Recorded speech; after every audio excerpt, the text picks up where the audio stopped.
isa pong mapagpalang linggo sa bawat isa sa atin. Yayaan ko pong lahat na tayo'y tumayo.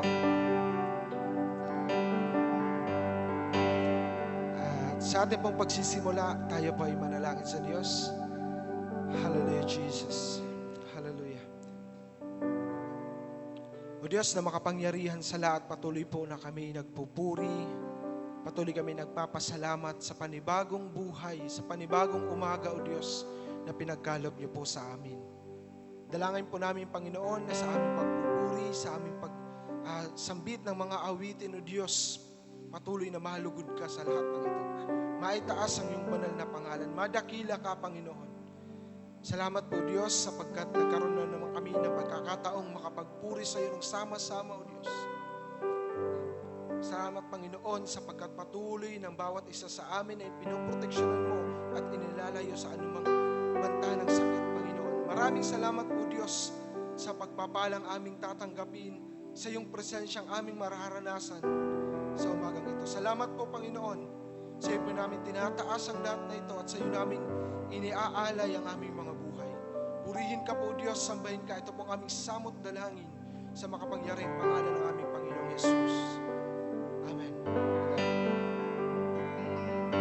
Yan po, palakpakan po natin ang ating Diyos na buhay, na dakila at makapangyarihan. Hallelujah. Awitin po natin yung katang nagsabing may galak, may saya, may tuwa sa piling ng Diyos. Hallelujah.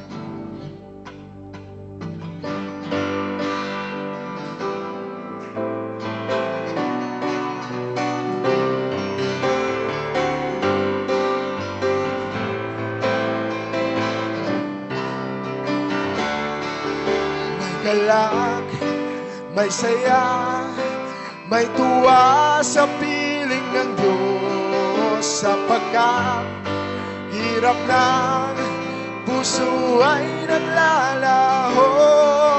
May awit, may sayaw, papuri para sa Diyos, nahatid ng pusong pinagpala niyang lubos.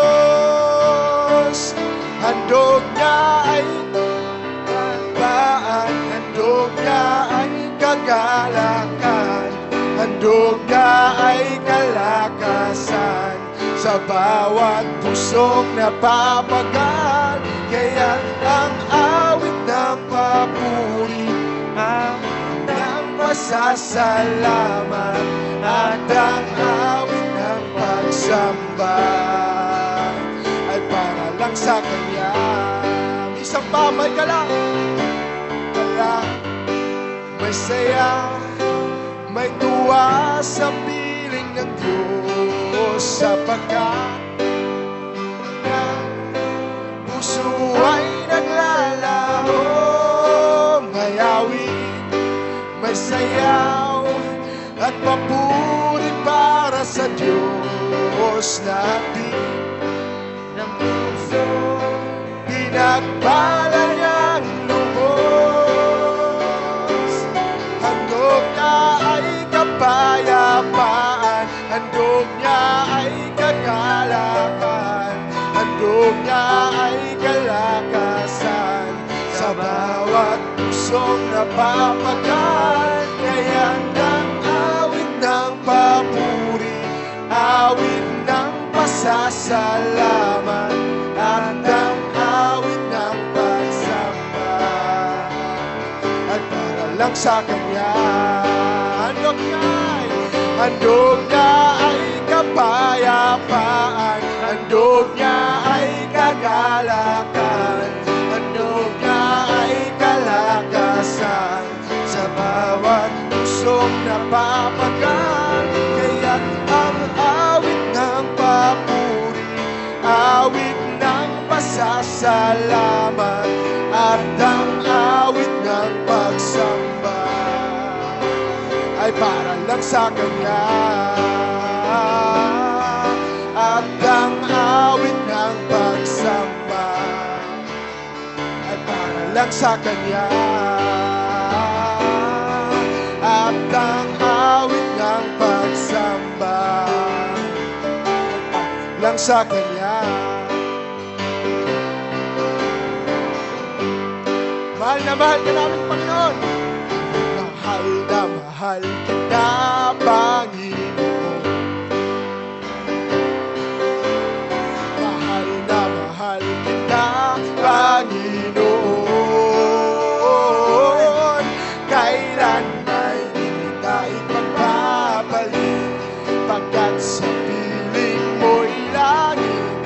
Mahal na mahal kita, Panginoon. Mahal na mahal ka namin, Diyos. Mahal na mahal kita, Panginoon. Mahal na mahal kita, Panginoon. Kailan may di kita ipagpapalit, pagkat sa piling mo'y langit. Mahal na mahal kita, Panginoon. Sa aming buhay, sa aming buhay, papupurihan ka habang buhay. Maglilingkod sa'yo habang buhay.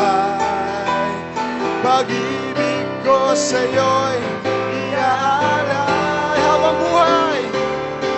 Habang buhay, magpupurihan ka habang buhay.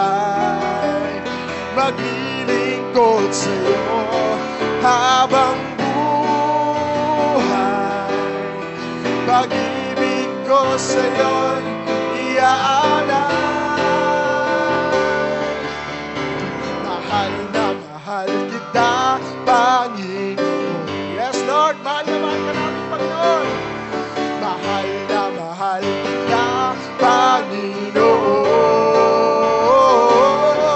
Kailan ay di kita ipagpapalit, pagkat sa piling mo'y langit. Mahal na mahal kita, Panginoon. Mahal na mahal kita, Panginoon. Mahal na mahal kita, Panginoon. Yes, Lord. Hallelujah, Jesus. Tulad ng aming inawit, Panginoon, mahal na mahal ka namin, O Diyos. At habang buhay kaming maglilingkod, habang buhay kaming magpupuri, sapagkat Ikaw ang Diyos na makapangyarihan, Ikaw ang Diyos na dakila noon, ngayon at magpakailanman. At Ikaw ang Diyos na mananatiling mapag-himala hanggang ngayon sa panahon namin, O Diyos. Hallelujah, Jesus. Hallelujah. Worship your holy name, Panginoon. Higit sa aming kakayanan, Panginoon, na gawin na anuman na bagay sa mundo ito. Hindi namin kayang pantayan ang kaya mong gawin, O Diyos, sa aming mga buhay. Hindi namin kayang pantayan kung gaano ka kadakila. Ikaw na Diyos na dakila noon, ngayon at magpakailanman. Lord, I pray na patuloy po na sa aming mga buhay, patuloy kang madakila, patuloy kang mapapurihan, patuloy na masunod namin, O Diyos, ang kalooban mo para sa amin. Hallelujah, Jesus. Hallelujah. Higit sa aking kailangan,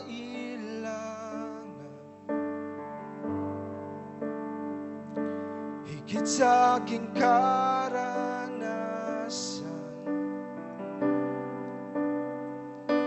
higit sa aking isipin, ay kaya mong gawin. Higit sa aming kalakasan,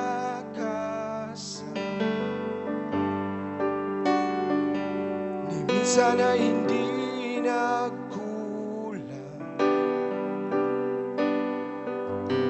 Higit sa aming isipin, ay kaya mong gawin.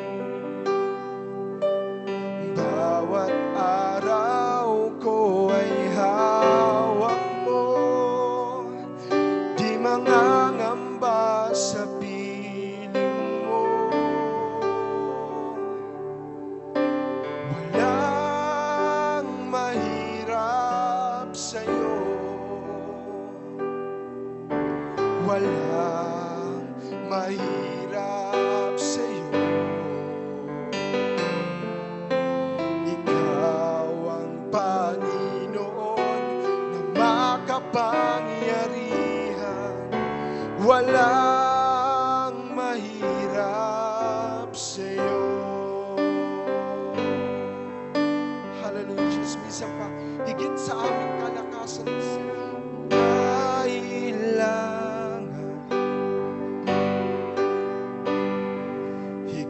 aking karanasan,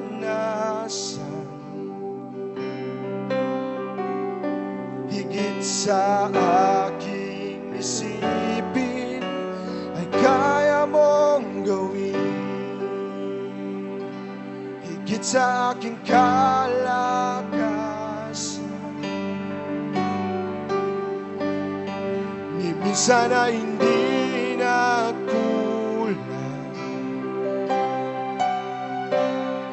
higit sa aming isipin ay kaya mong gawin. Wat araw ko ay hawak mo, di mangangamba sa piling mo. Walang mahirap sa'yo, walang mahirap sa'yo. Ikaw ang Panginoon na makapangyarihan. Walang mahirap sa'yo, walang imposible sa'yo, Panginoon. Walang imposible sa'yo, walang imposible sa'yo. Ikaw ang Panginoon na makapangyarihan. Walang imposible sa'yo, walang mahirap sa'yo, Diyos. Walang mahirap sa'yo, walang mahirap sa'yo. Ikaw ang Panginoon na makapangyarihan. Walang mahirap sa'yo, walang mahirap sa'yo, walang mahirap sa'yo.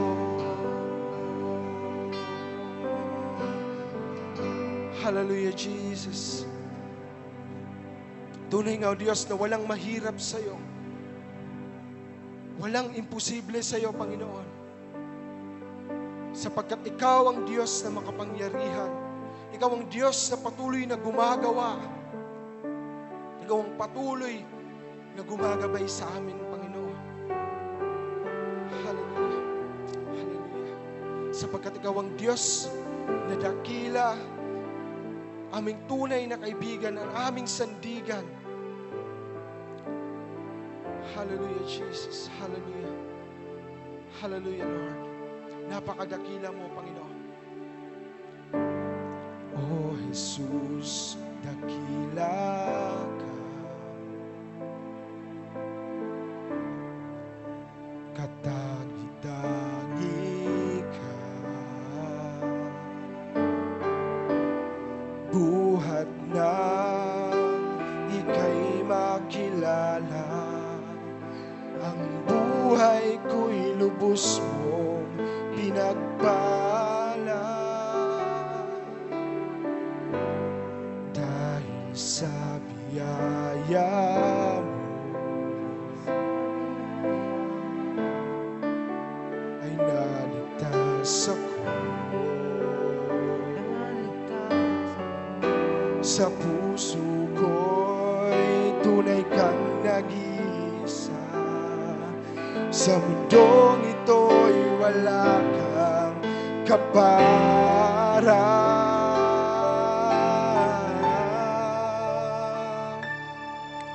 Dakila ka, tunay na kamangha-mangha. Pag-ibig mo'y sadyang di mapapantayan.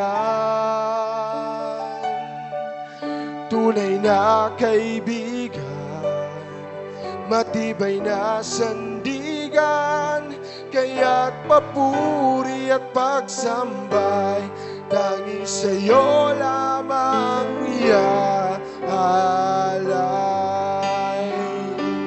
Dakila ka, dakila ka, tunay na kamangha-mangha, pag-ibig mo'y sadyang di mapapantayan. Tunay na kaibigan, matibay na sandigan, kaya't papuri at pagsambay tanging sa'yo lamang iaalay. Dakila ka, dakila ka, tunay na kamangha-mangha, pag-ibig mo'y sadyang di mapapantayan. Tunay na kaibigan, matibay na sandigan, papuri at pagsambay tanging sa'yo lamang iaalay. Dakila ka, dakila ka, tunay na kamangha-mangha, pag-ibig mo'y sadyang di mapapantayan. Tunay na kaibigan, matibay na sandigan, kaya't papuri at pagsambay tanging sa'yo lamang iaalay. Isa pa, dakila ka, dakila ka, tunay na kamangha-mangha, pag-ibig mo'y sadyang di mapapantayan. Tunay na kaibigan, matibay na sandigan, kaya't papuri at pagsambay tanging sa'yo lamang iaalay. Kaya't papuri at pagsambay tanging sa'yo lamang iaalay. Kaya't papuri at pagsambay tanging sa'yo lamang iaalay.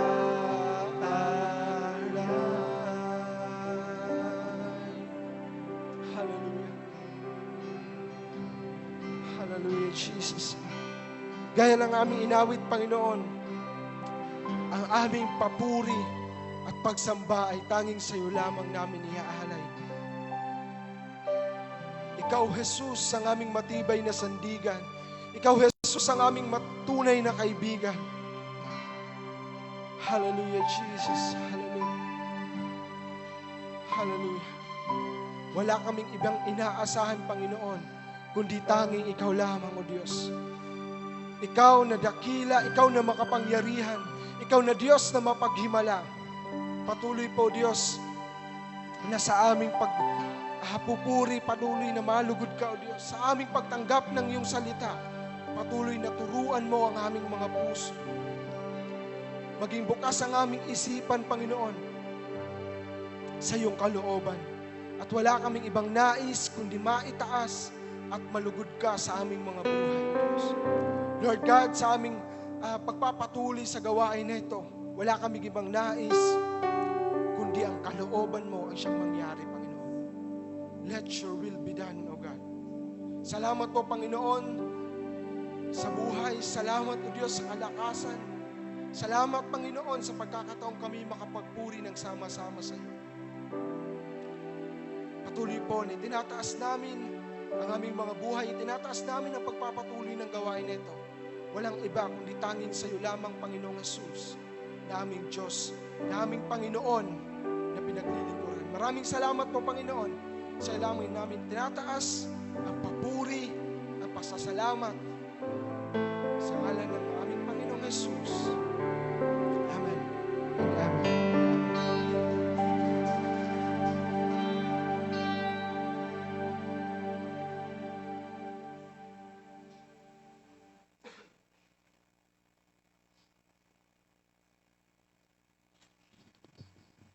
Praise God. Sa isang mapagpalang umaga po sa bawat isa sa ating muli.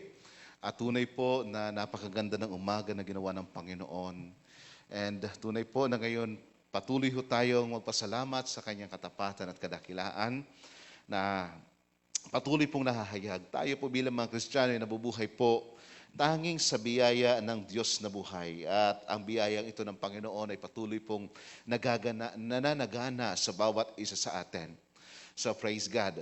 So ngayon pong umaga, bagamat ito ho, nasa panahon tayo ng mga adjustment na ating pong ginagawa sa church. Pero praise God, dahilan na habang mayroong pagkakataon, tayo po'y makipag-fellowship, gawin ho natin ito for His glory. No, sapagkat talagang darating ang panahon na minsan wala ho tayong gawain, bunga po ng mga nangyayari hindi maganda sa atin pong kapaligiran. Pero sa kabila ho nito tayo ho'y nagpapatuloy sa atin pong Panginoon. So ganun pa man po ang nagiging sitwasyon, nagiging kalagayan, napakahalaga ho ngayon ay patuloy na nahahayag ang kanyang salita at atin pong pinangahawakan sa bawat pagkakataon ng buhay ho natin.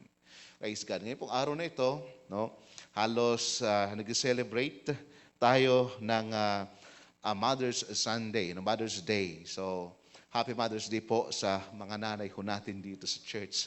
And praise God. No? Salamat sa Panginoon sa inyong buhay. So, ngayon po tayo po ay magpatuloy sa salita ng Diyos at patuloy itong magkalob sa atin ng kalakasan. Okay?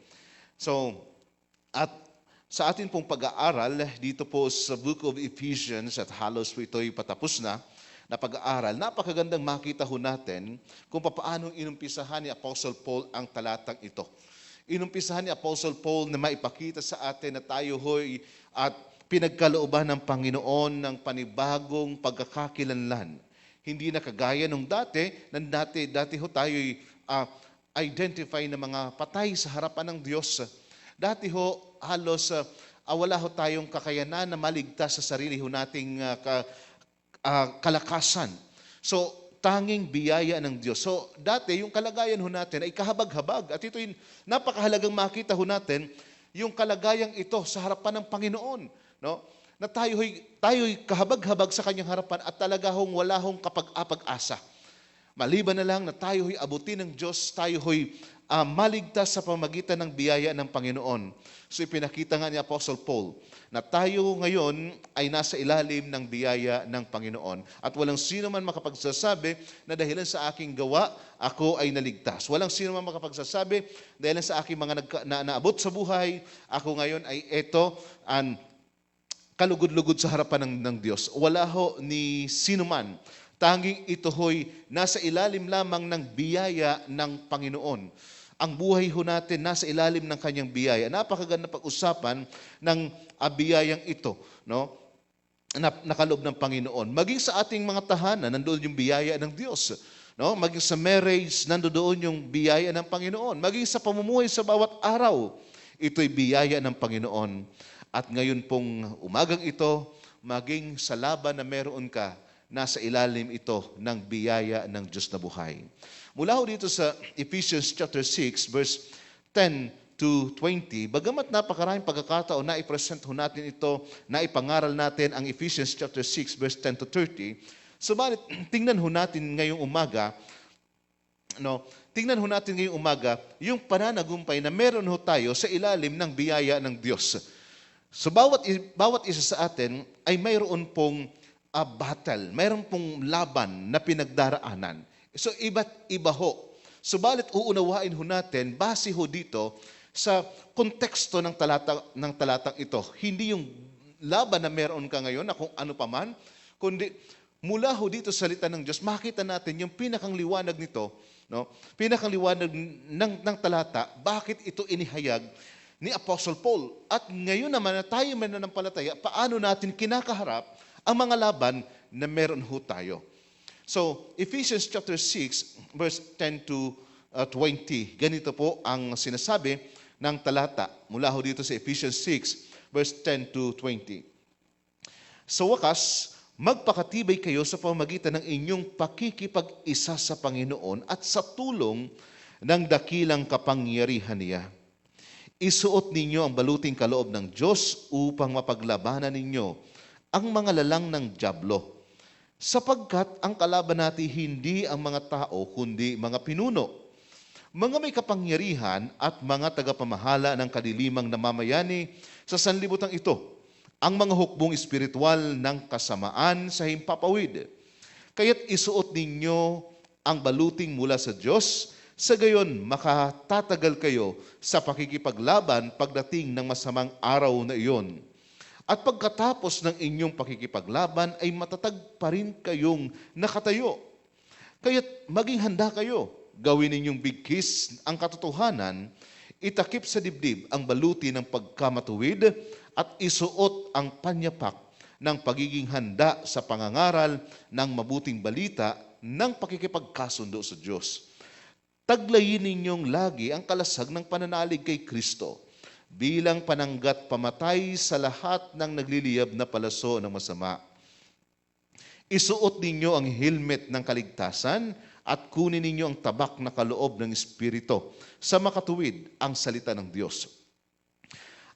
Ang lahat ng ito'y gawin ninyo sa pamamagitan ng mga panalangin at pagsamo. Manalangin kayo sa Espiritu sa lahat ng pagkakataon sa patnubay ng Espiritu. Kaya't lagi kayong maging handa at patuloy na manalangin para sa lahat ng hinirang ng Diyos. Ipanalangin din ninyong ako'y pagkalooban ng wastong pananalita upang buong tapang kong maipahayag ang hiwaga ng mabuting balita. Dahil sa mabuting balitang ito, ako'y sinugo at ngayoy natatanikalaan. Kaya't ipanalangin ninyong maipahayag ko ito ng buong tapang gaya ng nararapat. Tayo po manalangin. Makapangyarihang Diyos sa langit, salamat sa iyong salita na ngayon pong umaga, patuloy pong nagpapaalala sa amin kung sino ho kami at tunay nga po, Diyos, na ang pananagumpay ito'y nagbubuhat sa iyo at sa ilalim ng iyong biyaya, tiyak ang pananagumpay ng bawat isa sa amin. At tunay po, Diyos, na walang tagasunod ni Kristo na talunan. Bagkus, Panginoon, ang pananagumpay ay patuloy mong pinagkakaloob. Panginoon, salamat po sa iyong katapatan, salamat po sa iyong kadakilaan, at salamat sa iyong salita na amin pong tatanggapin. Turuan mo kami, O Diyos, na ang salitang ito ay patuloy na mahayag sa aming buhay, nang sa gayon amin pong lakaran, panghawakan, Panginoon, panaligan, na anumang laban, Panginoon, tunay na nariyan ka at kami patuloy na matatag na nakatayo sa pangako ng iyong salita. Amang banal, dalangin po namin na patuloy ka mangusap sa pamagitan ng iyong kapahayagan ng iyong salita. Purihin ka po, Ama, ito pong aming dalangin sa pangalan ni Jesus. Amen. Amen. So ganito po, na napakahalaga na makita natin ang kalagayan natin bilang mga mananampalatayang Kristiyano. Nandoon ho yung tunay na laban matapos ho tayo naging mga mananampalatayang Kristiyano. Upang maunawaan ho natin kung anong laban meron ito. So, mahalagang makita ho natin ang pinakang background ng passage na ito. So actually, kung mapapansin ho natin na una nang ipinakita ni Apostle Paul yung naging kalagayan natin bilang mga tao na hindi sumasampalataya kay Kristo noon. At nung araw ho, tayo ho'y patay sa kanyang harapan, ayon po sa Ephesians 2 verse 1. Naging suwail sa Panginoon, naging masuwain sa Kanya, sinunod ang ating mga sariling kagustuhan. So nagkanya-kanya ho tayo ng landas, subalit mapapansin ho natin na tayo'y kinahabagan ng Diyos, kinaawaan at tayo'y naligtas hindi dahilan sa kung anumang bagay na ating ginawa, kundi ito'y kaloob ng Panginoon. So, nandoon ho yung salvation ay pinagkaloob sa atin. At mapansin ho natin, sa buhay Kristiyano, marami hong mga maaring pagdaanan ang mananampalataya. Subalit upang higit ho nating maunawaan, bakit ito sinabi ni Apostle Paul? Bakit ganito ho yung kanyang pamamaraan ng pagsasalita or pagsulat ho dito? Anong laban na meron dito sa panahon na ito? So kung mapapansin ho natin, nandoon yung pag-uusig ng gobyerno laban sa kanila. No? Nandoon po yung mahigpit na pag-uusig ng gobyerno laban sa mga hinirang ng Diyos. Sapagkat nung araw po, yung mga mananampalatayang Kristiyano ay inaakusahan na sila ho yung mga ateista, Nangangahulugan, hindi ho sila, para sa mga Romano, hindi naniniwala sa Diyos sapagkat wala hong nakikitang mga images ang mga Romano na sinasamba ng mga Kristiyano. Sapagkat nung araw pa man, ang mga mananampalataya ay nagpupuri, sumasamba na sa Diyos na makapangyarihan sa nag-iisang Diyos na hindi nakikita. So, ganun yung kanilang pamamaraan ng pagsamba. Samantalang yung mga nakapaligid sa kanila, halimbawa, yung mga taga-Ephesus, ang kanilang Diyos-Diyosan ay si Diana. No? Kung mapapansin ho ninyo, litaw na litaw ho ito sa sulat ni Apostle Paul. Bakit ganun yung pagpapaalala niya sa mga mananampalataya? Pagdating ho sa moralidad. Sapagkat may kinalaman ito sa pagsamba sa Diyos-Diyosang si Diana. So, samantalang yung mga mananampalatayang Kristiyano, walang images, no, na nagpupuri, sumasamba. Kaya sabi ng mga Romano, ito ay mga ateista. Hindi sila sumasamba sa Diyos. Samantalang, ang gobyerno ho nila ay merong iprinobide na Diyos kung hindi sila sasamba kung kani-kanino. So, inilagay ho nila ang emperor na dapat nilang sambahin. So, ngayon, ang mga Kristiyano ay merong ipinakikilala. Walang iba kundi si Jesucristo. No? Si Kristo ngayon at saka itong emperador na ito, kumbaga, parang dumarating ang panahon na magkakompetensya. So ngayon, kinakailangan mamili ng mga Kristiyano kung sino ang kailang sasambahin. Sino ang kailang susundin. So mahigpit po, at mapapansin po natin dito sa passage na ito, pagdating po sa huling bahagi, sa verse 20, sabi ni Apostle Paul, dahil sa mabuting balitang ito, ako'y sinugo at ngayoy natatanikalaan. No? Nakabilanggo at ngayon nakagapos si Apostle Paul dahil sa mabuting balita, dahil sa kanyang pangangaral ng mabuting balita. So ito ho yung sitwasyon. Mayroong ipinakita ni Apostle Paul, mayroon tayong kalaban. Pero ang sinabi ni Apostle Paul, pagdating ho dito sa verse 11 o sa verse 12, sapagkat ang kalaban natin hindi ang mga tao, kundi mga pinuno, mga may kapangyarihan at mga tagapamahala ng kadilimang namamayani sa sanlibutan ito. Wala tayong maririnig na mga alagad na lumabas diyan sa lansangan at nagprotesta laban sa gobyerno. May mga pagkakataon, may mga Kristiyano ho ngayon, nagtitipon-tipon pagkatapos nagkakaroon ng pagpoprotesta pero ginagawa ho medyo spiritual yung dating. Kung marinig nyo na ho yung salitang prayer rally, no? Sama-sama, pagkatapos mananalangin tayo na ang gobyerno ay ganito ganyan. At ang iba mayroon pang daladalang placard. So, mapapansin ho natin na ipinakita ng talata sa passage na ito ni Apostle Paul, sabi niya, mga kalaban natin hindi mga tao. In-identify ni Apostle Paul sino ang mga kalaban, mga may kapangyarihan, mga pinuno ng kadiliman, no? Mga tagapamahala ng kadilimang namamayani sa sanlibutang ito. Sabi niya, ang mga hukbong espiritual ng kasamaan. Sa atin po bilang mga mananampalatayang Kristiyano, makita ho natin ang katotohanan ito. No? Na kung mayroong kalaban, higit ho, no? Walang iba kundi itong mga espiritual ng kadiliman hong ito. At nagiging kasangkapan minsan ang mga bagay-bagay na nasa paligid o minsan mga tao din naman na nagiging kasangkapan ng kaaway. So, kapag hindi natin nakita yung ginagawa ng kaaway at ang nakita natin yung ginagawa lamang minsan ng ating kapwa o minsan ng mga bagay-bagay sa kapaligiran, maaari ho tayong humakbang ng mga bagay na hindi ho magiging maganda yung maaaring kalabasan kapag hindi ho natin nakita ito. So, ipinakita ngayon ni Apostle Paul yung tunay na kalagayan ng mga mananampalataya. Nung araw, mayroon ho silang laban na kinakaharap. At ang laban po ito, yung gobyerno mismo ang laban sa kanila, no? Ang kalaban ho nila.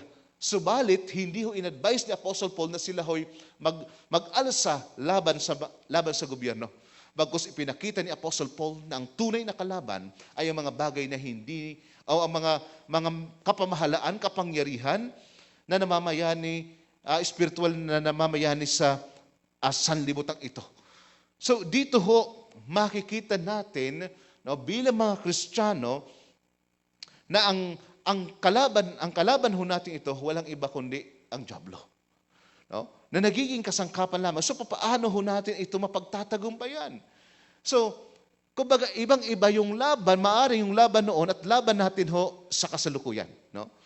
Maaaring walang gaanong persecution. So, subalit po sa kabila nito, nakapagpapatuloy ho sila na mangaral ng mabuting balita. Nakapagpapatuloy silang nag-iipon-ipon bilang mga mananampalataya. Minsan sa bahay-bahay nilang ginagawa ang pag-iipon-ipon o pakikipag-fellowship. So, sa panahon ho naman natin ngayon, maaring ibang laban yung ating kinakaharap. Maaring itong pandemic na ito. Subalit, mapapansin ho natin, bilang mga mananampalataya, makita natin ang ating sarili na mayroon ho tayong tiyak na pananagumpay. At walang kapangyarihan ng kaaway upang ibagsak ho tayo. Dito ho, mapansin ho natin na tayo ho'y mananagumpay na kasama ng Panginoong Hesus na nagtagumpay doon sa krus ng Kalbaryo. Unawain ho natin ang mga katotohanan ito na meron ho tayong lubos na pananagumpay bilang mga mananampalataya. Unang-una, there is victory in Christian battle if we submit to Christ. So mapapansin ho natin sa verse 10, sa wakas magpakatibay kayo sa pamamagitan ng inyong pakikipag-isa sa Panginoon at sa tulong ng dakilang kapangyarihan niya. Nabanggit ho yung salitang pakikipag-isa. Kung ang isang bansa na mahina, no, kinakailangan niya hong maghanap ng kaalyansa na mas malakas upang yung malakas na bansa na gusto siyang sakupin ay kanyang malabanan. So nangyayari po, no, nangyayari na yung malakas na bansa naman makikipag-alyansa sa kanya, subalit makikita niya mayroong benepisyo itong maliit na bansa. Bagamat wala siyang kakayanang makipaglaban ng digmaan, subalit itong maliit na bansang ito ay aasa doon sa malaking bansa. Silang dalawa ay magtutulungan. Lalakas ang kailang puwersa para labanan ang malaking bansa. So, nakikipag-isa. Ngayon, yung salitang pakikipag-isa, mahalagang maunawaan natin ito sa buhay natin bilang mananampalataya. Tayo bilang mga mananampalatayang Kristiyano, tagasunod ni Kristo, kung tayo lubos na nakipag-isa na kay Jesus, no? Pumasakop kay Jesus, mayroon ho tayong tiyak na pananagumpay. Maaari itanong ho natin, bakit si Apostle Paul natanikalaan pa? Bakit si Apostle Paul nabilanggo pa kung mayroong pananagumpay? Kapatid, ang pamantayan ng tagumpay ho natin, hindi yung pamantayan ng tagumpay ng daigdig na ito. Iba yung pamantayan ng tagumpay ng sinasabi ng salita ng Diyos sa tagumpay ng daigdig na ito. Hindi ho tayo maaaring makipaghabulan doon sa tagumpay ng daigdig na ito. Yamang iba yung tagumpay na ipinagkakalob sa atin ng Panginoon. So, kung uunawain ho nating maigi, no, bagamat nandoon yung mga pag-uusig, bagamat nandoon yung mga pagsubok, nandoon yung persecution, nandoon yung sinasabi laban sa kanila, nandoon yung paninira laban sa kanila. So ngayon po, ang sino mang nakipag-isa sa Panginoong Hesus, nakikita niya ang kanyang tunay na kalagayan sa harapan ni Hesukristo. No? Nakikita niya ang kanyang sarili sa harapan ni Kristo na siya'y pinagtagumpay, siya'y pinaging anak ng Panginoon, no? Pinaging anak ng Diyos. Nakita niya ang kanyang sarili, siya'y pinatawad na ng Panginoon. So nung araw ho, hindi ganun yung ating kalagayan. No? Makikita ho natin mula doon sa Ephesians chapter 2 verse 1 to 4. Yung tunay nating kalagayan. Tayo ho'y mga talunan. Tayo ho'y walang patutunguhan. Subalit ngayon, nung tayo'y nakipag-isa na sa Panginoong Hesus, mayroon tayong pag-asa ng pananagumpay. Yung laban sa kasalanan, hindi ho natin yung sariling laban. Yun ho'y laban ni Hesukristo na kanyang ipinagtagumpay doon sa krus ng Kalbaryo. Tayo ho'y nakikisakay lamang sa tagumpay na ginawa ni Kristo sa panahon na tayo ho'y nagpasakop o pumailalim ho sa Kanya. So, makikita ho natin yung dito sa talatang ito nung sinabi ni Apostle Paul, no? Magpakatibay kayo sa inyong pakikipag-isa. No? Magpakatibay kayo sa inyong pakikipag-isa. Nangangahulugan kung meron tayong dapat na palakasin, yun yung pag-asa natin sa Panginoong Hesus. No? Yun yung ating pagtitiwala sa Panginoong Hesus. Bakit po? Sabi niya, sa pamamagitan at sa pakikipag-isa sa Panginoon at sa tulong ng dakilang kapangyarihan niya, kay Hesukristo ay palaging mayroon pong pananagumpay. No? Mayroon pong palaging pag-asa. kung ilalagay ho natin ang ating buhay, ang ating sarili sa pagpapasakop, pagpapailalim sa Panginoong Hesus. Ni minsan hindi Kanya ililigaw. Bagkus ililid Kanya sa daan ng katuwiran, no? Sa pamamagitan mismo ng ating Panginoong Hesus. So, kung mapapansin, makikita ho natin dito sa talatang ito, maliwanag na ang pananagumpay na meron ka at pananagumpay na meron ako, hindi ito bunga ng pagsusumikap ko o pagsusumikap natin, kundi ito ho'y bunga ng pakikipag-isa natin kay Hesukristo. At sa Kanya lamang natin ito masusumpunghan. Wala nang iba. So bilang Kristiyano, mayroon kang tiyak na tagumpay kung nandoon yung pagpapasakop sa Kanya. Pangalawa, there is victory in Christian battle if we wear God's armor. Pansinin ho natin yung talata sa verse 11. Isuot ninyo ang baluting kaloob ng Diyos upang mapaglabanan ninyo ang mga lalang ng dyablo. Gumamit ho ng salita si Apostle Paul na naglalarawan sa ginagamit ng mga kasundaluhan ng araw na kanilang isinusuot para ho sila magtagumpay sa laban.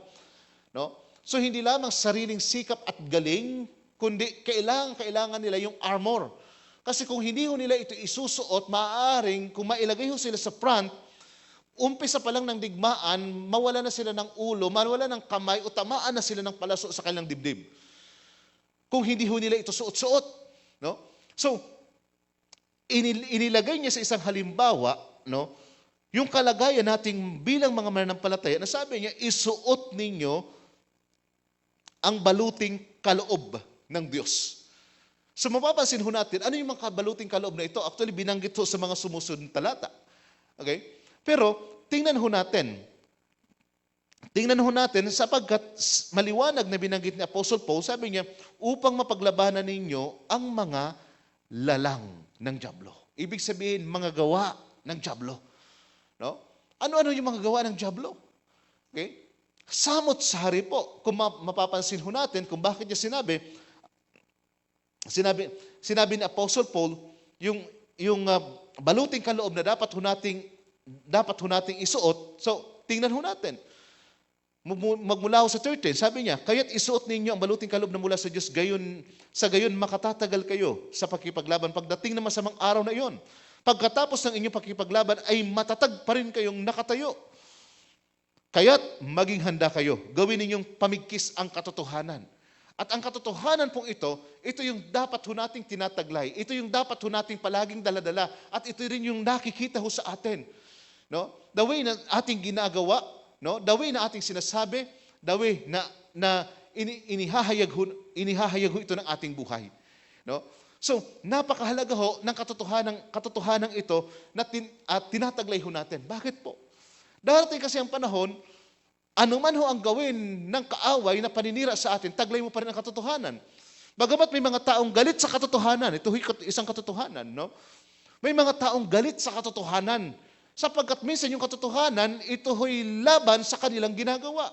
No? O may mga pagkakataon ng katotohanan ito ay laban sa ating ginagawa mismo. No? May mga pagkakataon na maaaring masaktan ang sino man dahil sa katotohanan. Subalit ang katotohanan ay mananatiling katotohanan at hindi ho ito magbabago kung ito'y pamantayan ng Diyos. Walang sino man maaaring baguhin ang katotohanan sapagkat ang pinagmulan ay Diyos na hindi nagbabago. Kapag sinabi niya ito'y kasalanan at hindi natin maaaring baguhin. Magbago man yung kultura ng tao. So ito ho'y mananatili. No? Yung katotohanan kapag ka nasa atin, kahit na sa korte man, balik-balik ta rin ka, lalabas at lalabas yung katotohanan. Higit sa lahat, mayroong isang hukuman ng lahat ng tao ay haharap dito. At dumating man ang panahon na yon, humarap man tayo sa hukuman ng Panginoon, alam natin na yung katotohanan ng kanyang salita ay ating taglay. No? Makahit na ho si Satanas, walang kapangyarihan o karapatang i-accuse ka ng kung ano-ano mang bagay, ng kung ano-ano mang kasinungalingan, ng kung ano-ano mang pagbabanta. Bakit? Eto, naninindigan ka sa katotohanan ng salita ng Diyos. So, napakahalaga ho ng katotohanan. Sabi diyan, itakip sa dibdib. Okay. Agawin ninyong bigkis ang katotohanan, itakip sa dibdib ang baluti ng pagkamatuwid. Unang-una yung katuwiran, walang iba kundi si Kristo. No? Katuwiran na atin din pong nilalakaran. Okay? So kinakailangan, no?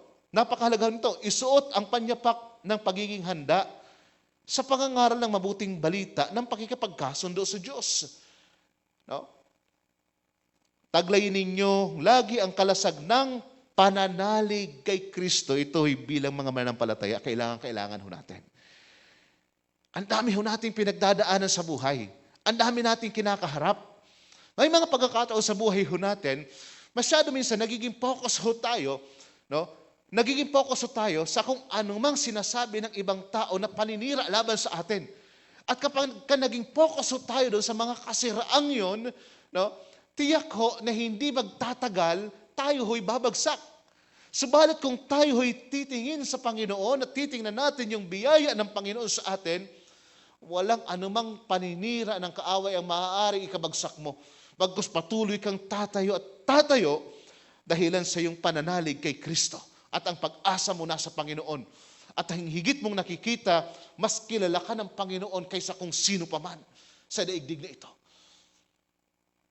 So, sa ganung kaparaanan, mayroon ho tayong pananagumpay at alam natin yung pananagumpay ay nagmumula lamang sa Panginoong Hesus. Hindi ho ito sa pamamagitan ng sariling pagsisikap ho natin. So, ito pa ho, no? Taglayin ninyo ang kalasag ng pananalig kay Kristo bilang pananggat pamatay sa mga nagliliyab na palaso ng masama. Kung mapapansin ho natin, yung salita ho dito masama, hindi ho maliit. No? Hindi ho nag-uumpisa sa maliit na M. No? Kundi malaking M. Nangangahulugan na ito ho ay persona. No? Hindi ho ito yung masamang mga binibitawang masamang salita laban sa iyo. Kundi ito ay persona mismo. Nangangahulugan na walang iba kundi ito ay Satanas. No? Ang tinutukoy ho dito, mga palaso ng kaaway ng masama na anong ginagawa, ibinabato laban sa iyo.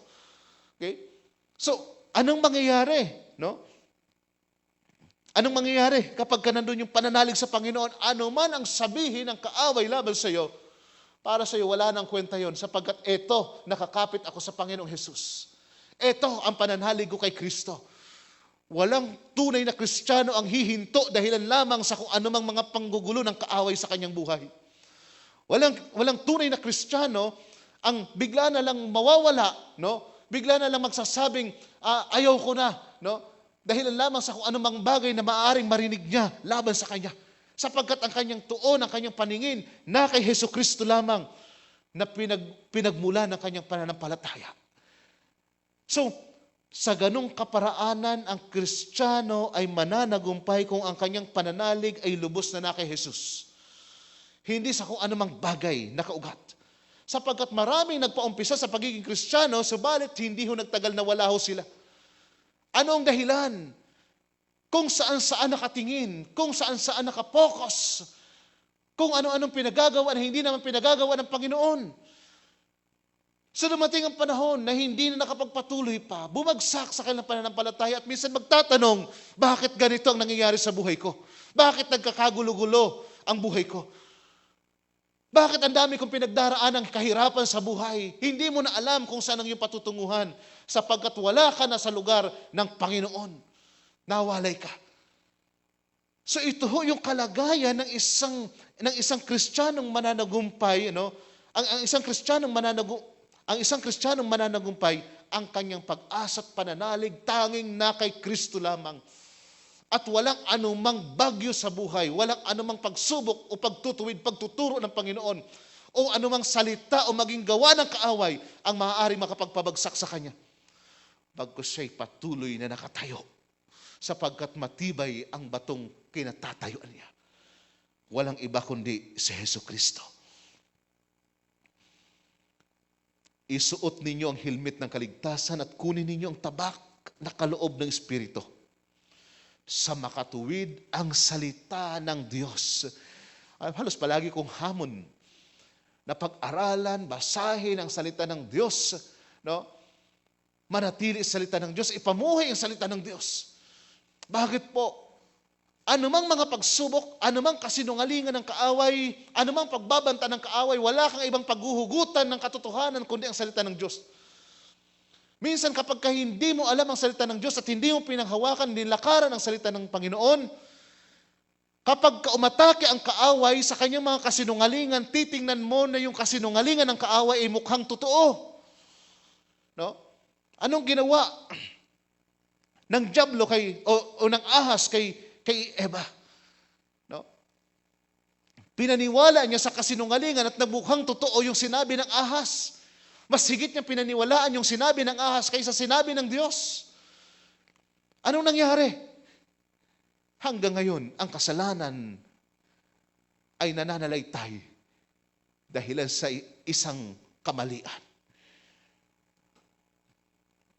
So ito ho yung makikita natin, no? Ito yung mapapansin natin. Anumang laban na meron tayo, ito'y mapagtatagumpayan kung ang baluting kaloob ng Diyos ay taglay ho natin sa ating buhay. Nandun yung pag-asa, pananalig kay Kristo. Nandyan ang salita ng Diyos na pinangahawakan. Nandyan ho ang kaligtasan. Nandyan ang katotohanan. Nandyan ang katuwiran. So, kailangan ho ito sa bawat araw ng mga mananampalataya. Sapagkat ito yung katotohanan. Ang daming maaaring kasinungalingan na ipakita sa iyo ang kaaway. Ang dami. Paglabas mo pa lang ng bahay, ang daming mga kasinungalingan ng kaaway. Maaring nakikita, maaring naririnig. Pero hindi ho ito maaaring makapagpabagsak sa iyo sapagkat ang pinangahawakan mo ang katotohanan ng salita ng Diyos. Bakit napakaraming mga Kristiyano masyadong takot na takot doon sa 666? No? Bakit to? Kasi dumating ang panahon, halos na paniwala ho tayo na darating ang 2000, tataka na ng 666 at kung ano mang mga vaccine dyan at kung ano pa, ito ay 666 na. Pagka wala kang pundasyon sa salita ng Diyos, talagang maaaring doon ka mabubuhay, imbis na mabuhay ka mayroong pag-asa sa Panginoon at inaantay mo ang muling pagbabalik ni Kristo. No? Sabi ng isang preacher, bakit kaya masyado tayong focus sa mark of the beast? Mark of the beast kaysa sa muling pagbabalik ni Kristo. Ito yung pinagpalang pag-asa natin. Kapatid, no? Kailangan na ito'y mailagay ho natin sa ating buhay ang baluting kaloob ng Panginoon. Bakit po? Maliwanag ho ang sinasabi sa verse 13. Pagkatapos ng inyong pakikipaglaban, ay matatag pa rin kayong nakatayo. Praise God. Ano pa ho? No? Pangatlo, there's victory in Christian battle if we have intimacy with God. Sa verse 18, ganito yung sinabi, no? Ang lahat ng ito'y gawin ninyo sa pamamagitan ng mga pananalangin at pagsamo. Manalangin kayo sa lahat ng pagkakataon sa patnubay ng Espiritu. Lagi kayong maging handa at patuloy na manalangin para sa lahat ng hinirang ng Diyos. Bakit ho hindi prayer ang nilagay ho natin dito? Bagkus intimacy. Minsan po sa amin pong sharing, before kaming mag-start yung klase ho namin sa Evangel, sa mga estudyante ko, sabi ko sa kanila, kumusta yung inyong devotion? O mag-aaral tayo ng homiletics, paano gumawa ng sermon, pero maaaring magaling kang gumawa ng sermon, subalit, ang layo naman ng puso mo sa Panginoon. Nag-uumpisa, sabi ko ito sa devotion.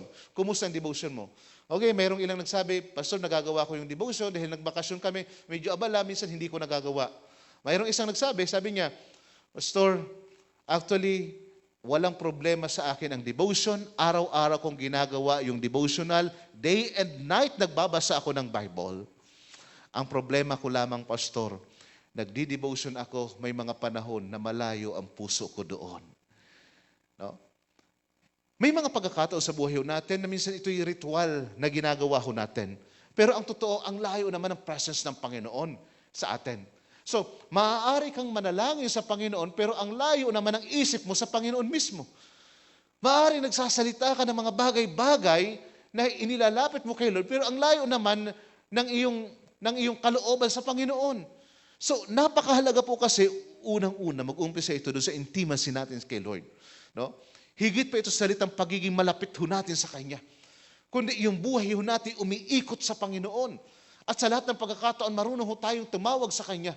No? Number one, sa puso ho natin, check ho natin yung laman, nasaan ang Panginoon. No? Nasaan si Lord? Kapag kahigit na nangingibabaw yung pag-ibig ng Panginoon sa atin, higit nating magagawa ito. Although may mga pagkakataon naman sa buhay natin, ganun eksakto no yung nangyayari. Pero hindi ho sa lahat ng panahon. Kasi kung patuloy yung ganung pangyayari, na parang patuloy kang nananalangin, pero ang layo naman ng loob mo sa Panginoon, iba na ho yun. No? May mga pangyayari lang minsan, pero hindi ho sa lahat ng pagkakataon. Kapag ganun na yung nangyari at patuloy na ganun, kinakailangan mong i-check ang sarili mo sa harapan ng Diyos. Ngayon, tiyak ang tagumpay mo kung nandun yung intimacy mo kay Lord. Okay? Sapagkat, alam mong nasa presence ka ni Lord. Diba? Halimbawa, nandito ka sa loob, no? And then sa labas, ang lakas ng sikat ng araw. Tama?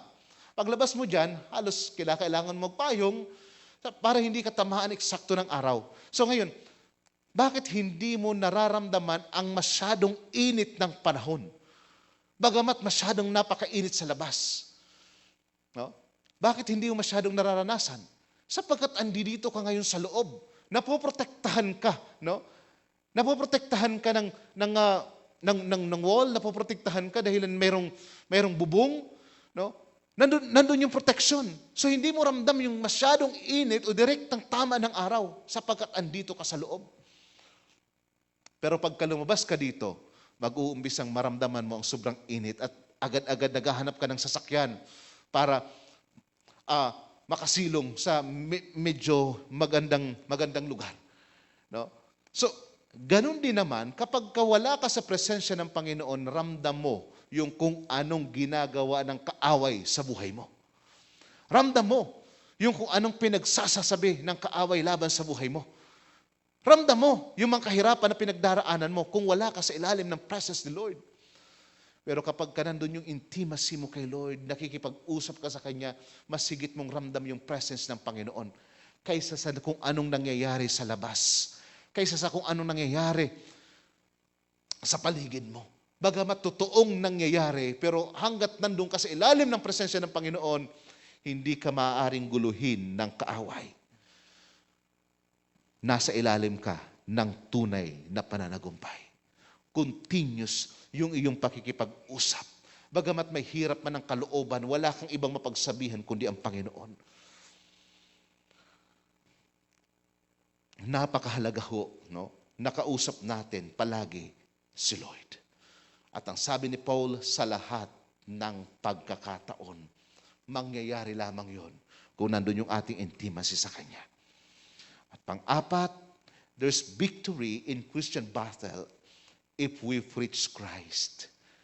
Kailangan ho yung pangangaral ng mabuting balita. Sabi ni Paul sa verse 19, ipanalangin din ninyong ako'y pagkalooban ng wastong pananalita upang buong tapang kong maipahayag ang hiwaga ng mabuting balita. Dahil sa mabuting balitang ito, ako'y sinugo at ngayoy natatanikalaan. Kaya't ipanalangin ninyong maipahayag ko ito ng buong tapang, gaya ng nararapat. Pansinin ho natin ang talatang ito, no? Bakit kailangan kasama yung sa pananagumpay ang pangangaral ng mabuting balita? Kung walang mangangaral ng mabuting balita at walang taong magbabalik loob sa Panginoon, ang paghahari ng kadiliman ay magpapatuloy. Maraming mga kabataan ngayon na masyado ngayong halos wasak ang buhay ng karamihang mga kabataan sapagkat walang pagkakilala sa Panginoon. Masyadong nasa presensya, halos kagabi dumanaho ako sa may Fatima ng mga 9 p.m. Biglang nagsipagtakbuhan yung maraming mga kabataan. No? Akala ko kung mayroong riot. Naku, ano nangyari? Yung pala sa unahan, hindi lang nagbiblink yung ng mobile. Inandun sa unahan yung mobile. Nung natunugan nilang mayroong pulis, biglang nagpulasan ho sila. No? So, nag-iipon-ipon, oras na ng gabi. At kung ano-anong mga nangyayari, ano-ano mang ginagawa. No? So bakit ho ganito ang nangyayari? At ang dami pang nangyayari sa daigdig. Sapagkat ni minsan, maaaring may dapat na nangaral sa kanilang mabuting balita, na ipakilala si Kristo, na ipakita sa kanila yung kanilang kahabag-habag na kalagayan, yung kaawa-awang kalagayan nila, na walang silang pag-asa kung wala si Hesus Kristo. Hindi na alam sa kanilang mabuting balita. Mga kapatid, mga kabataan, ibahagi natin ang Panginoong Hesus Kristo at kailangan nila si Kristo. Kung sa ating lugar patuloy na makikilala ang Panginoong Hesus, sigurado ito, bababa ang kriminalidad. Yung imoralidad, babawas ho. Babawas ang imoralidad. Bakit? Maitutuwid ang kanilang pamumuhay. Ito'y laban na dapat nating ipagpatuloy. At walang sino man ang maaaring humadlang ang pumigil. Maging si Apostle Paul, tinalian na ang kanyang kamay, ang kanyang paa. Maaring dalawang kamay nakatali pa rin. No? At mayroong pabigat sa kanyang paa dahil sa kanyang pangangaral kay Kristo. Pangangaral ng mabuting balita patungkol kay Kristo. Subalit hindi ho siya nagpatinag. Maging sa bilangguan, nangangaral si Apostle Paul. Sapagkat alam ni Apostle Paul na wala nang ibang pag-asa ang daigdig na ito, kundi si Hesus Kristo. Sa nangyayari, nagaganap sa panahon ngayon, kahit na paunti-unti, maipakilala ho natin si Kristo. Maipangaral natin ang mabuting balita. Bagamat hindi natin sila madalang agad-agad sa church sapagkat limitado pa rin tayo. Pero gawin ho natin ang labang ito sapagkat ang laban na ito ay ipinagkatiwala sa atin ng Panginoon na ipangaral ang mabuting balita. Pero ang totoo, hindi ka talo dito. Patuloy ang pananagumpay ng Panginoon. Patuloy ang pananagumpay na kanyang ipinagtagumpay na doon sa krus ng Kalbaryo. Napakaganda na isang araw, bagamat minsan ang katotohanan ng salita ng Diyos ay masakit sa iba, subalit kailangan mo pa rin ipangaral ang mabuting balita. Kinakailangan mo pa rin ipangaral ang katotohanan ng salita ng Diyos. Bagamat isang araw, maaari mayroong mang-bash sa iyo dahilan sa mga Facebook post mo patungkol sa Panginoon, dahilan ito yung truth. No? Subalit manatili ka pa rin. Yamang alam mo na ito'y katotohanan. Kailanman hindi madadaig ang katotohanan ng mabuting balita o ang salita ng Diyos. Bilang mga Kristiyano, tayo ho'y magpatuloy na may pangaral ang Panginoong Hesus. Kapag tayo'y huminto, huwag na tayong umasa. Nagaganda pa ang takbo ng buhay. At huwag kang magtaka na isang araw, maaaring dumating ang bagong henerasyon, yung magiging mga anak natin, sila ay biktima nito. Bakit? Kasi ngayon pa lang, wala tayong ginawa para ipakilala si Jesus sa ibang tao. So, ngayon po, ang pananagumpay ay patuloy po nating mararanasan sa buhay natin. Walang sino mang Kristiyano ang bigla na lang matatalo at magsasabihin, masyadong depressed na ako sa buhay. At gusto ko nang tapusin ang buhay na ito. Walang Kristiyano magsasabi na masyadong pagod na ako ng husto. Nararamdaman natin yung pagod, siyempre. Pero kung yung ating pag-asa sa Panginoon, ano sinasabi? Ng Isaiah chapter 40, yung last verse, no? But those who wait upon the Lord shall renew their strength. No? Nung nakaraang midweek service, ito yung message ho natin.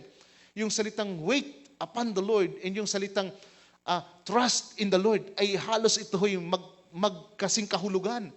Lahat ng natututong mag-antay sa Panginoon, natututong magtiwala sa Kanya, no? Ay magpapanibagong sigla. Ang panibagong kalakasan ay tanging nagmumula sa Panginoon kung ang ating pag-asa at pagtitiwala ay nasa Kanya. Walang kapangyarihan ng kaaway upang tayo'y ibagsak. Mga kapatid, no? Mga kapatid, ngayong umaga nandito at mga kapatid na ngayon hanggang ngayon naka-online pa rin. Ang tagumpay ay ganap na ipinagkakaloob ng Panginoon, lubos na ipinagkakaloob ng Panginoon sa atin.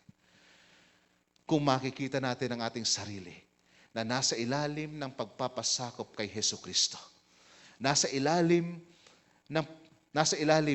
ng pagkapanginoon ni Jesus, mayroon tayong tiyak na tagumpay. Ang tagumpay na ito, patuloy nating mararanasan kung sa bawat araw, taglay natin ang baluting kaloob ng Diyos. Oo, hindi natin maiaalis yung katotohanan. Mayroong pag-uusig, mayroong mga pagsubok, mayroong pagtutuwid. At minsan, may mga salitang masasakit na maaaring ibato sa iyo ang kaaway. Madalas mga kasinungalingan ng kaaway. Subalit mga kapatid, no? Tandaan po natin ito, kung ang baluti ng kaloob ng Diyos ay taglay natin. Anong mang maaaring ibato sa iyo, hindi ka nito basta-bastang tatablahan sapagkat covered ka ng kapangyarihan ng Diyos. At ito ang kanyang salita na pinangahawakan natin. Napakahalaga, no? Na sa atin pong pananagumpay na ito, nandun yung ating intimacy kay Lord. Kasi kung wala, kanino ka susumbong? Kanino ka lalapit? Maaring lumalapit ka naman, nananalangin, subalit ang problema mo, wala yung intimacy mo kay Lord. Maaring hindi mo lubos na kilala ang iyong tinatawagan. At maaring magsawa ka ng kasasalita o kasasabi, kasusumbong sa Panginoon ng kung ano man. Dahilan hindi mo naman nararanasan ang kanyang presensya. Pero kung andyan na nararanasan natin ang presensya ng Panginoon, masasabi natin na sa laban na ito, kasama ko ang Panginoon. Nariyan ang Panginoon at ako'y patuloy na magtatagumpay. Ang tunay na mananagumpay ay patuloy na nangangaral ng mabuting balita. Hindi siya maaaring patigilin ng kaaway. Hindi siya maaaring pahintuin ng dyablo na ipakilala si Kristo. Maging si Apostle Paul man nasa loob ng bilangguan, pero hindi siya napatigil na mangaral ng mabuting balita. Bagkus hiniling niya pa sa mga kapatiran na kung sila'y mananalangin, isama siya sa panalangin na maipangaral niya ng mainam ang hiwaga ng mabuting balita. Bilang tunay na mananagumpay, patuloy nating ipakilala ang Panginoong Hesus.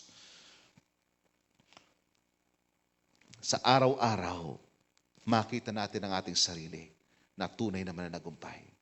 Huwag nating sabihin, ako'y matagumpay na, hindi ko na pagdadaanan ang mga bagay-bagay na ito.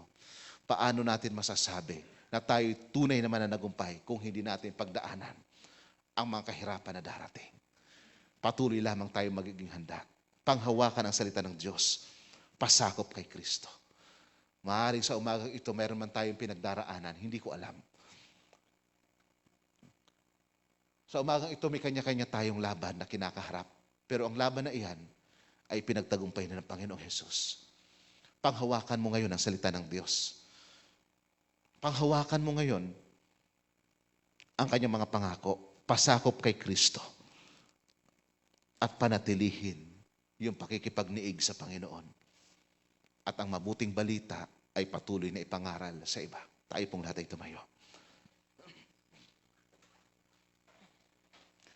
Ano man nga pong laban na meron tayo, alam natin ang katagumpayan ay pinagkaloob na ng Panginoon sa atin.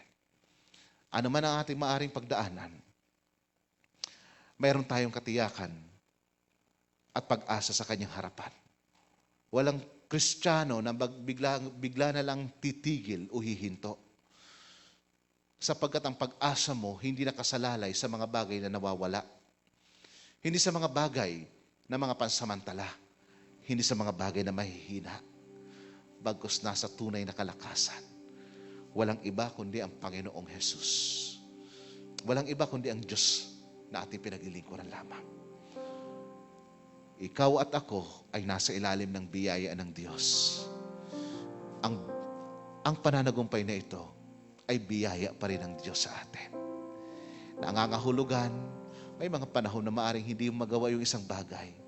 Pero since ang biyaya ng Diyos ay nariyan, patuloy ka nitong aakayin sa kanyang katuwiran at kabanalan. upang magpatuloy at mapagtagumpayan ang anumang pinagdaraanan natin sa buhay. Tayo po'y manalangin sa Panginoon. Makapangyarihang Diyos sa langit, kami po'y nagpapasalamat at nagpupuri na ang iyong salita'y muli mong pinanariwa sa aming mga puso. Aming Diyos, hinihiling po namin, tulungan mo kami na ang aming mga sarili makita ho namin na patuloy na nananagumpay. Maaaring may ilan ho sa amin dito na dumaranas, Panginoon, na kung anumang laban, tanging ikaw lamang nakakaalam. Ikaw lamang nakakabasa. Subalit ang iyong salita'y nahayag sa amin ngayong umaga upang kami turuan, upang kami, O Diyos, ituwid, upang kami paalalahanan at muling gawin ang nararapat. Aming Diyos, hinihiling po namin, hayaan mo nga po na ang aming buhay makita namin na nasa ilalim ng pagpapasakop sa iyo. Tulungan mo nga po kami, Panginoon, na ang baluting kaloob mo sa amin, higit naming panghawakan na maipamuhay namin. Ano man nga po na mga kasinungalingan pagbabanta ng dyablo, wala ho itong karapatan upang maibagsak kami, bagkus na natili kami nakatayo. Sapagkat ang aming paningin ay nakatuon lamang kay Jesucristo na siyang Panginoon at tagapagligtas namin. Higit sa lahat, Panginoon, hinihiling namin, tulungan mo kami na mangibabaw yung aming intimacy sa iyo, na makipag-usap, patuloy na i-enjoy yung fellowship, yung presence mo, Panginoon, sa bawat araw sa aming buhay. Gayon din po, Amang Banal, bilang palatandaan na kami nga po'y mananagumpay, tulungan mo na ang aming mga bibig ay magsalita ng katotohanan ng iyong salita. Katotohanan ng mabuting balita sa ikaliligtas ng iba. Sapagkat wala hong ibang maaaring kasagutan o solusyon sa patuloy na kasamaang nagaganap sa aming daigdig, kundi ang matagal nang nahayag na katotohanan, ang mabuting balita, na si Kristo Jesus ang siyang tanging tagapagligtas na naghandog ng kanyang buhay sa krus ng Kalbaryo. Tulungan mo rin kami, Panginoon, na maipakita ho namin ang kawalang pag-asa ng tao kung hindi sila lalapit magbabalik loob sa iyo. Aming Diyos, hayaan mo na isang araw, maraming mga tao ang lalapit sa iyo, magbabalik loob, magsisisi sa kanilang kasalanan, sapagkat ang pananagumpay na mula sa iyo, ang higit na nangingibabaw. Lord, salamat po, sapagkat kami ho'y lubos na nagtitiwala na ang katagumpayan ng isang mananampalataya ay iyong lulubusin sa muling pagbabalik ni Jesucristo, na matatapos ang lahat ng kahirapan. Salamat po sa katotohanan ng iyong salita na nahayag. Dalangin ko na ang tagumpay na ito ilagay mo sa puso ng bawat isa, na sa aming pag-uwi sa aming tahanan, mayroon kaming kapayapaan at kapanatagan na patuloy na mabuhay sa ilalim ng biyaya mo, O Diyos. Salamat po, Amang Banal. Salamat sa iyong katapatan. Salamat sa iyong kadakilaan.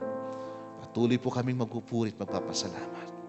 Ito pong aming dalangin sa pangalan ni Jesus na aming Panginoon. Amen and amen. Praise God.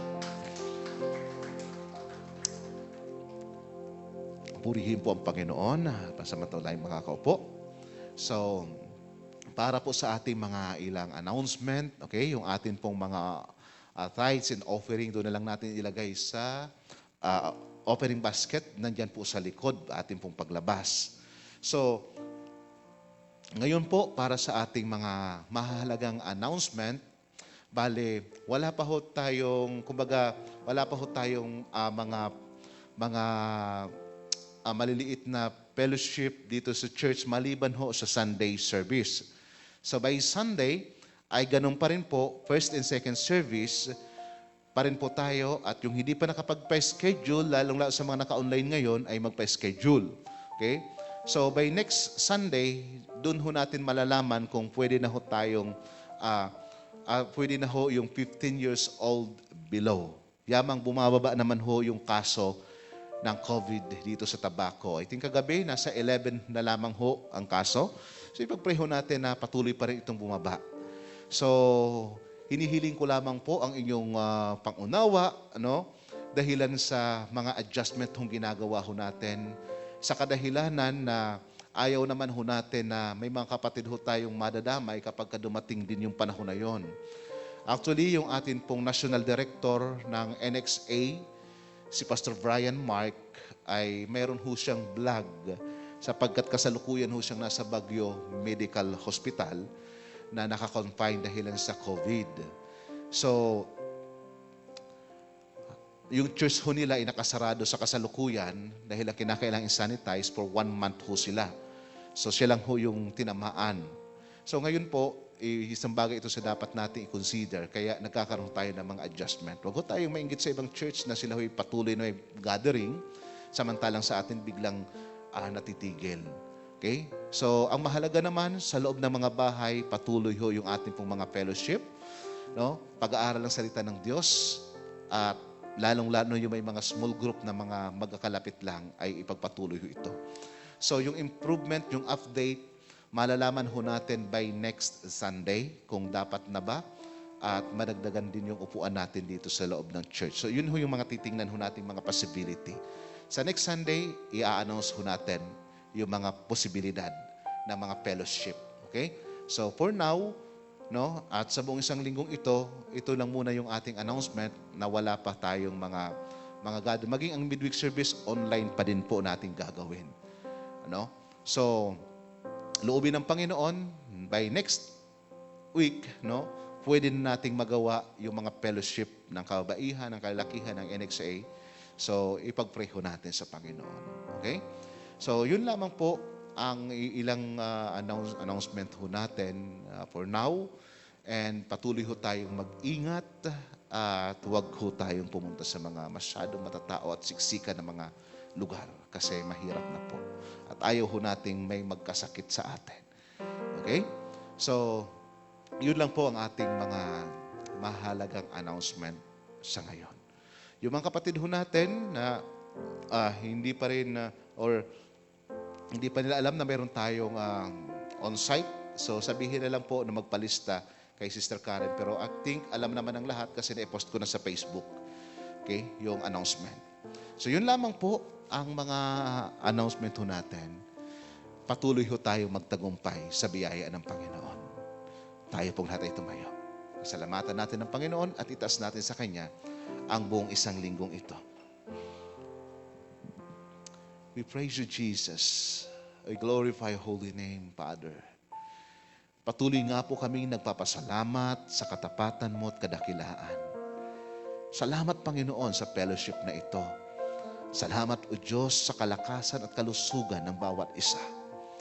Amang banal, hayaan mo na ang lugar na ito ay patuloy na magsilbing pagpapala sa iba.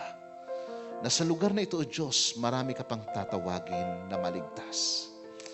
Amang banal, salamat po sa buhay ng mga kapatid na naka-online, maging sa mga kapatid na nandito ngayon.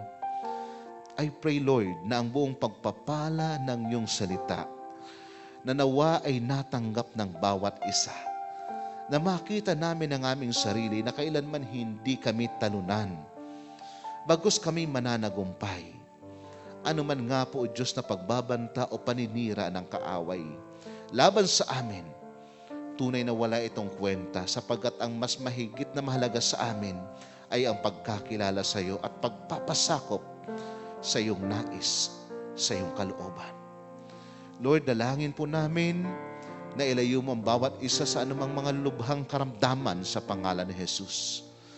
Maging sa anumang mga pagsubok na maaring dumating man ang iyong pagtutuwid sa amin kung mayroon man kaming kamali ang nagawa, we pray na malampasan din po namin sapagkat ang tulong na mula sa iyo ay sapat, Panginoon. Tulungan mo kami na higit naming makita ang biyaya na mula sa iyo sa bawat pagkakataon at patuloy na tumingin kay Jesucristo na siyang pasimula at nagpapasakdal ng aming pananampalataya. I pray, Lord, na nawa po ang katotohanan itong aming tinanggap, patuloy na baunin sa puso ng bawat isa at patuloy na panghawakan. Salamat po, O Diyos, sa araw na ito na iyong kaloob. Uuwi ang bawat isa na puno ng pagpapala, kapayapaan, pag-ibig mo, at ang iyong presensya ang patuloy pong mangibabaw. Gayon din, O Diyos, ang pangangailangan ng bawat isa patuloy po namin itinataas. Patuloy mo silang pagpalain, pangunahan. Sa gitna man ng pandemya na aming nararanasan, alam ho namin na ikaw ang Diyos na pinagmumula ng lahat ng bagay, ng mabubuting bagay, na kaya mo itong isundo ang aming mga pangangailangan. Lord, salamat po. Salamat sa iyong proteksyon. Salamat sa iyong pangunguna. Salamat sa iyong presensya. Amin pong itinataas ang bawat isa sa iyong makapangyarihan at mapagpalang kamay. Purihin ka po, Ama. Ito pong aming dalangin sa pangalan ni Jesus na aming Panginoon. Amen and amen. Praise God. So, God bless po at isang mapagpalang araw sa bawat isa. Pagpalain po tayo ng Panginoon.